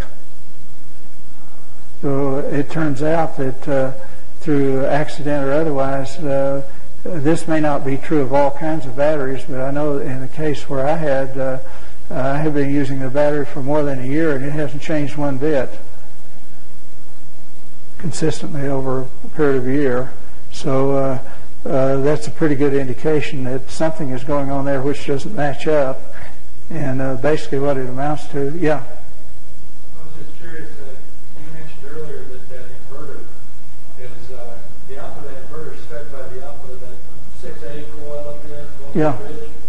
And you said that load reduces the output. Well, what's happened there is that this 6A is detuned so that even though there's a tremendous amount of magnetic flux going on the busy end of the coil there, this 6A is detuned in such a way that it doesn't permit all the power to come through. If all the power is coming through, it would vaporize everything that's downstream from it. Okay, but then it brings it down to some voltage that can drive that inverter. Yeah, you've got voltage dividers. This is a frequency adjust deal here that if you need it, you may not need it. It depends on the input to the diode bridge.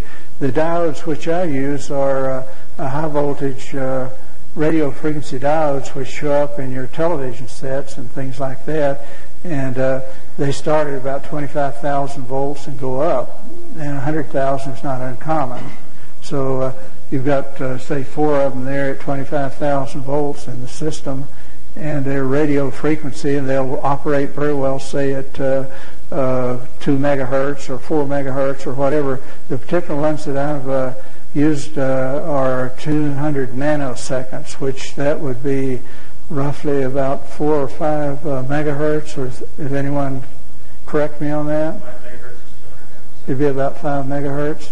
So that's high enough in your radio frequency so that if you multiply 5 million times your output there, you can see real quickly that if your output was even low, like a few volts and partial amps, that all of a sudden you've got something that's much more potent than what it would seem to be. What size of resistors do you use for a voltage divider?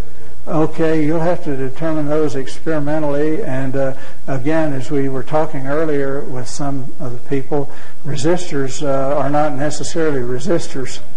If you use your LCR meter, you'll find that almost 100% of your resistors have capacitance and inductance. And a lot of times they're much more better inductor or capacitor than they are resistor.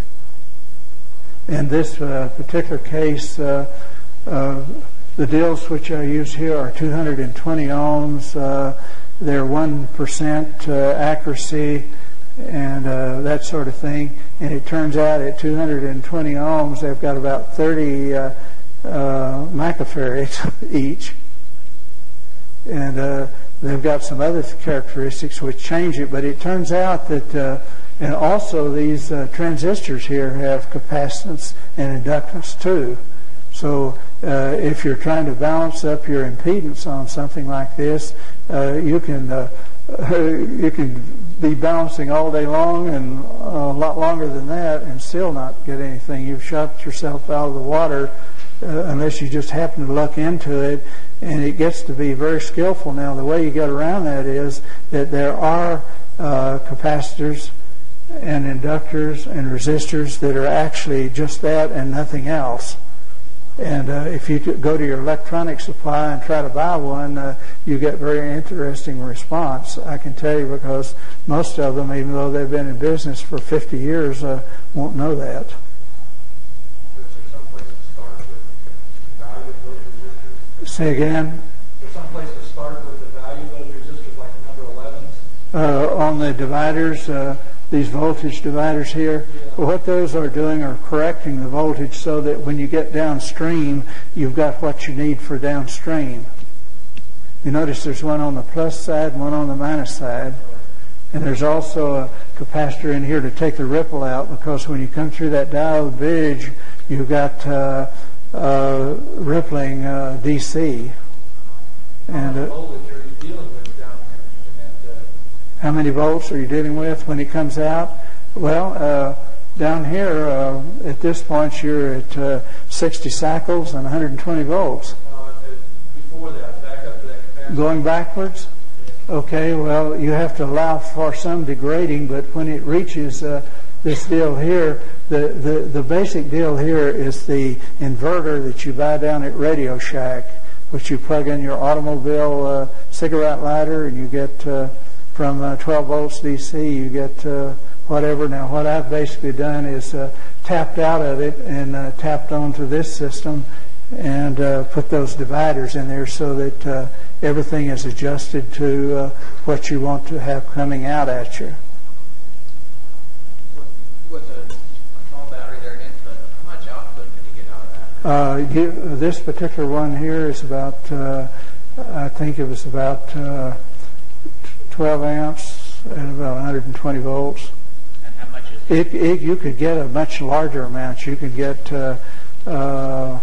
you can probably get 30,000 watts or more out of it.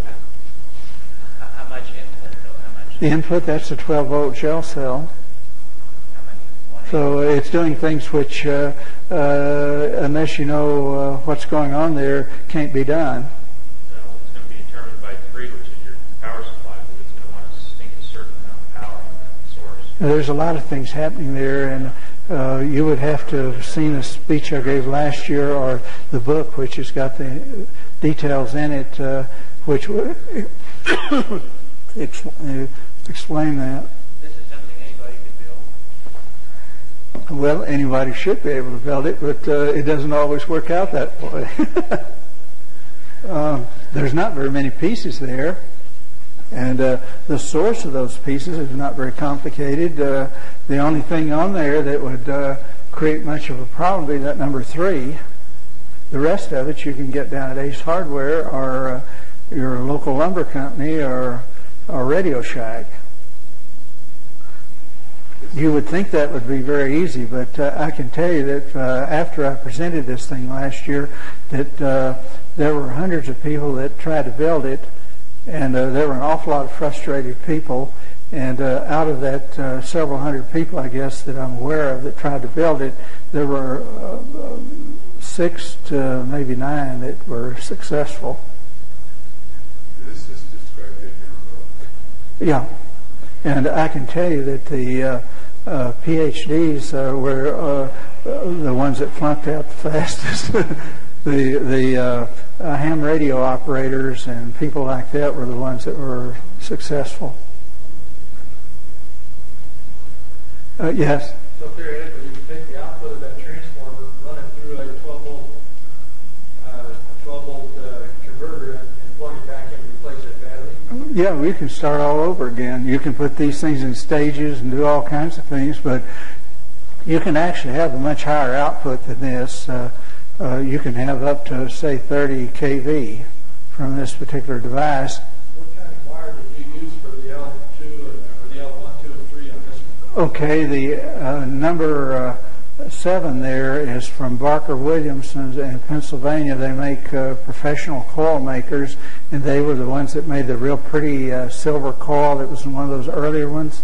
Okay. And they make them up to 6 inches in diameter and normally about 10 inches long, but you can get them in greater lengths. The larger ones run into like $250 or more each, plus $50 setup charge. The smaller ones, like the one I was using, was about I think maybe $40, $50 plus the setup charge. You don't have to use those. You can build your own, though. What kind of wire did you use for the L1 and L2? Well, the other windings that you saw on there was basically a 750 volt multi-stranded wire like you would find down at the hardware store with a 750 volt rating. So between the two of them, that would be 1500 volts. So as long as you keep the division there so that only 1000 volts is on each turn, even though at the top you may have 100,000 volts, but the difference between the two of them is say 1000 volts or less. The one that's next to it and that one, say, is 100,000. This one would be 99,000 and this would be 100,000. Well, you're okay. Okay, some more questions? Yeah, you spark gap on number 5. You mentioned mil thickness of paper. I think it was .0025 or something like that, wasn't it? I think it's written on the. See, number 5. Number 5 there. This device as you did it, what's the duty? I can't hear everything you're saying. Duty cycle. Can that run continuously? Oh yeah, there's no moving parts there to wear out. And you're not dissipating power anywhere in substantial quantity. The only thing I'd be concerned with would be 11 and 14. Those voltage dividers, that's going to be tricky because, like I was saying a while ago, the resistors aren't necessarily just resistors. Yeah, but given the assumption that you have indeed used pure resistance in those locations, dealing with the wattages that you're well, in the particular instance that's going on here, we have to look out for about. Let's say that we got, did I say 20 amps or 8 amps or what? I said about 15 amps or so. Okay, well 15 times 100 would be about 15, that'd be 1,500, wouldn't it? Watts. 1,500 watts of energy. Okay, so that means that on the resistors there, between the two of them, you have to have some way of containing that. So you have to work out the technical problem on that. Now, for the short period of time that I've ran the thing, I haven't, ran it over an extended period of time, just long enough to get a reading on it. Well, it works fairly well. I'm using very fancy resistors, though. They're the aluminum ones that are gold-plated with fins on them, and they're 1% accuracy and all that sort of thing. And they typically, you can get them up to about 500 watts or more, and they do cost a bundle. So. Well, if you kept 14 low and you kept, I noticed you got two of them marked 11, one on the left and one on the right. Well, there's two number 11s and two number 14s. But it wouldn't necessarily mean that the two number 11s are identical in value, nor the two 14s. Not necessarily so. What you do, you position them so that by taking off in between them, you've divided the voltage, and part of that goes on, and only the part that you really want to keep goes off. Yeah, and then at this point, the emitter collector breakdown voltages of your T transistors become Well, these particular ones here these particular transistors are good to 2,500 volts. They're TO3s. You're using flyback type transistors. Kind of Yeah, they're unusual, quite unusual. As a matter of fact, you'll spend quite some time trying to figure out where to find them at. numbers. Well, they're Motorola, and I do have some numbers, but I don't know whether I've got them with me or not. And with that in mind, there's some other things I need to show you. There is one book which has your timing constants and a lot of other things, and it's the Sam's. Handbook of Electronic Table. Yes, it's the Sam's book, and Radio Shack used to sell it. Bookstop has copies of it, and it has your basic, all of your basic circuits and other types of things which you need in order to proceed. Could you just look in front of that and read the ISBN number out? Surely. For us? Okay, let's see.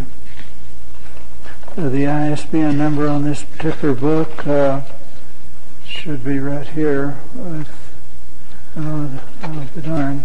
Yeah, on the back label. I think it's got to be on the copyright page. Well, I'm looking at the Probably really name. small, so I can look at it. Okay, I've got it here. Okay, the International Standard Book number is 0-672-22469-0. And with that in mind, you should be able to get the identical exact book. Now, there's some other books which are quite interesting, and it turns out you would think that there would be all kinds of books on resistors. There's really only 2 that are in print, and I've got about a half a dozen or more at home that are out of print. But this is one of the ones that's still in print. It's $27, and you'll have a terrible time explaining to the book people what it is you want, because they'll be looking right at the name and the number and everything, and I'll give you an ISBN number on that also. It is somewhat, as far as high voltage capacitors, it's not particularly helpful, but it has a lot of other things in there that are. The ISBN number on that is, let's see, I had it a moment ago, 0-442-01-558-5. Okay. And this is an interlibrary loan. If you have trouble with getting books that you need, these things are terribly expensive, some of them, and you can spend $80 or $90 before you even blink an eye. And this is one of the university textbooks on the subject, which is commonly used, and it has a lot of nice things in it also. Most major libraries reference a book off the ISBN number for you. Yeah, well, the way I work it, my neighborhood library is fairly small, but they have a computer system for interlibrary loans, and they're hooked into just about everywhere. So most of the books I get, nobody wants to really read, so there are very few copies of them out there, and they find them real quick, like with the computer. And here comes from City Library of New York, from Harvard University, from Caltech, Topeka and Southern, or whatever, that sort of thing. Okay, some more questions? Were you going to get into those capacitor banks? We've still got a bunch more things that we haven't looked at. We're beginning to run out of time. I tell you what, I'll try to switch those into the speech when I do it here the next day or so. Try to remember to put those in it.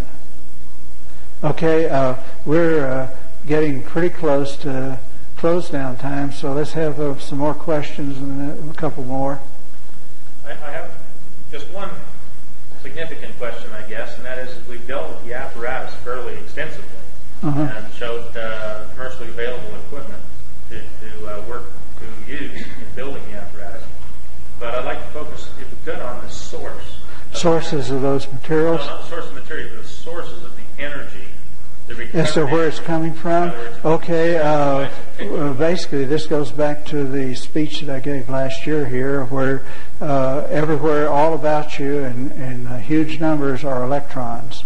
And these electrons basically came from the disintegration of the sun, spewing out into the solar area and became solar plasma. As the Earth spins through the solar plasma, the gravitational field and otherwise pull these free electrons. They're not chemically bound electrons. into the Earth's atmosphere.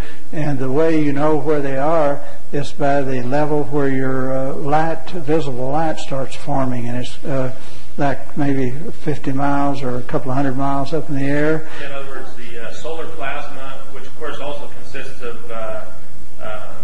both electrons and alpha particles. Oh, it's got all kinds of particles there. Positively charged, yeah, and then you're going to encounter the Earth's magnetic field, and those are going to split or have a tendency to split. Most generally, the electrons outnumber everything else, and they're going to go into a cyclotron frequency, right? Because you've got the magnetic field that they're entering, and they will then process in the cyclotron. Yeah, well, basically what happens, you end up with your shear zones or your Van Allen radiation belts and various other radiation belts, and those are kind of shear zones where the electrons are being disturbed.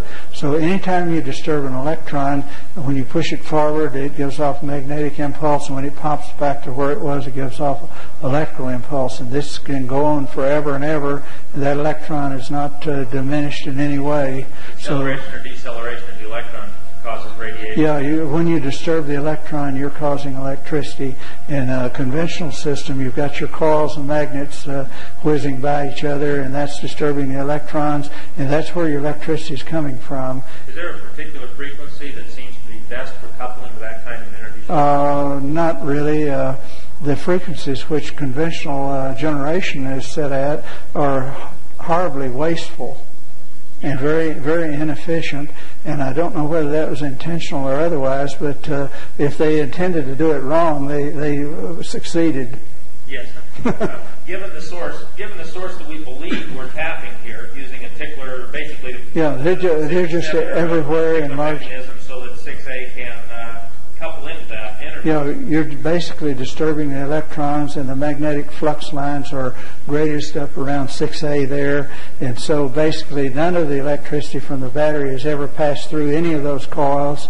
It's just by magnetic flux has transferred and caused the other coils to react in proportion to the amount of magnetic flux that's there. Do some calculations on what kind of energy or what kind of frequency might be the best. Well, actually, once you get the magnetic flux going, you can have coils that are not tuned to it that are in that magnetic flux, and they will oscillate at the resonant frequency that they're meant to resonate at. Yeah, so you can go from one frequency to another and still have your electricity there, because actually the electrons are not going through your system. They're just being disturbed by the magnetic flux lines of another electrical system, and that goes back to those power triangles we were talking about, where you can use a smaller power triangle to excite, let's say, a larger one. In your L1, your number 6 there is, say, the small power triangle, and your number 7 is your L2, which would be a larger power triangle, and that's just like in an atomic bomb we were talking about, where you use a small explosion to make a larger explosion, which makes a larger explosion. So that is, if you want to call it, is over unity, because really basically anything that's above ambient is over unity. Factor there. Yeah, well, it's squaring according to the law of squares, and you see that in Fibonacci series. You see it in all kinds of interesting things, like in human development, from one little cell and it splits to 2, and then 2 becomes 4, and 4 becomes 16. And by the time you've done this several times, you're to a million of whatever you started out with. You might be able to look at the prime number series. Yeah, well, your flux units will become so many of them that you can't believe it. And once those flux units are going, then you can transfer this over to another power source, and it won't diminish the one that's running. The one that's running will just maintain itself, but it will cause the other power deal to activate. But we are under the assumption, Don, that we are tapping into an energy source here. Yeah, well, that's the whole story, is the fact that the electrons, when you bother them, they give you useful energy, and it's beyond ambient, and therefore the snowball, you've carried the snow up to the top of the hill, the little snowball, and you've turned loose of it, and it's rolling down to the bottom of the hill, and it's getting bigger and rolling faster as it goes. Do you anticipate dedicating much time to the mechanics of the peppling? I mean, the actual, I should say, the theory of the Well, it's best to think about that after you've got one up and running. The trick is to get one that's up and running and behaving according to what a Tesla coil is supposed to do, and forget about all these other things or where you're headed. Just get the darn thing going. Don't worry about the miles per gallon. Once you get that part done, well, then you can start worrying about other things that you might need to do in order to make it useful. Otherwise, you never get there. You get hung up on some problem along the way, and chances are you have a fair chance of getting there the first time if you're lucky. Excuse me. How does this relate to what I've been reading about standing waves in the Earth? Standing waves. Well, the Earth has its own cycling. It has its own resonant frequencies, and as a matter of fact, one of the offshoot inventions on this thing, you know how your MIR works, where you can take pictures of inside people without cutting them up? Well, you have a very large magnet that's coming off and on, and then it's disturbing the hydrogen molecules. And when they spin out of position and when they spin back, they give off an impulse, and you're photographing that impulse. Well, it turns out that the Earth is a very large magnet, and it's pulsing off and on. And with a simple coil of wire, you can do the same thing with the Earth that you do with the MIR. And you can see the rock formations, you can see the tops and bottoms of them, you can tell whether there's fluid in it and what kind of fluid's in it. Actual devices exist? It exists. In fact, Tesla had calculated the Earth's resonant frequencies fairly closely. They found out that they were slightly different. Well, actually, they're quite a bit more than what Tesla did, and I'll tell you how you know this and why. It turns out that the Van Allen radiation belts are one side of a big capacitor, and the surface of the Earth is the other side of that big capacitor. So the Van Allen radiation belts are, the oscillation there is, say, between 2,000 and 8,000 cycles per second. It varies depending on the time of day and a number of other things. So the surface of the Earth starts out at whatever frequency the radiation belts are running at, and it goes down from that. As it goes inside the Earth, the capacitance picks up, and that slows the frequency down, so that by tuning in on these different frequencies as you go down, you listen to the noise level, and that tells you what depth you're at. A couple questions. Have they ever done any calculations on the possible interplanetary charge density differences? Well, perhaps this planet has a charge difference. Well, it's very obvious that all your galaxies and planets and everything else all have immense electrical charges on them, and that's what's holding them pretty much in place. Well, again, because just considering the possibility that if you take a sphere such as the Earth and you put a large charge on it, and then you put a charge on another sphere, and say it's a different charge, you're going to end up with a large passive. Yeah, well, actually, whenever you get hit by a meteor or a comet or something like that, they're coming in. They have a different electrical charge on them. As a matter of fact, part of that is the reason why, say, the space capsules coming in, when they heat up, the friction, the electrical difference there causes the friction, the electrons are banging against each other at such a rate that they're generating heat, and that's where your heat comes from. Okay, we're going to have to close it down. Maybe one more question here, and we'll do that. Did I leave anyone out? You going to meet later on today? Not today, but if you look on your schedule for Mark Hendershalt there, I'll be giving a speech in his place, and I wouldn't be surprised if they don't ask me to repeat this, since we didn't have a real large turnout. Last year we had this room and that room all together filled up on this deal when I gave it. Do you know if Mark is going to be here this week? I really don't know. I asked why he wasn't here, and I think someone said he wasn't feeling well or something. I don't know the details. I wouldn't know the details. So, yes? Question. You said quite a few people built these and you had more failures than successes. Yeah, and the people got real upset with me. They called me on the phone and just talked for hours at a time, and they were terribly upset. You don't know what you're talking about. You're naive, blah, blah, this and that. And I said, well, let's see if we can get it right, and then we'll talk about all these other things. Well, if a person done exactly as the plan, it should work, shouldn't it? Well, if you're lucky enough to get all the things in the right spot, it'll work the first time. There's a couple of things that would. I see what you're saying. In other words, this is a repeatable process. Yeah, we're going to have to close it to take it. We're going to have to close down. You get into some pretty tricky couplings because assuming. Yeah. Okay. Well, thank you. And I'm going to put this up, and this is the end of the speech, and we'll talk about it a little bit. Okay. Thank you.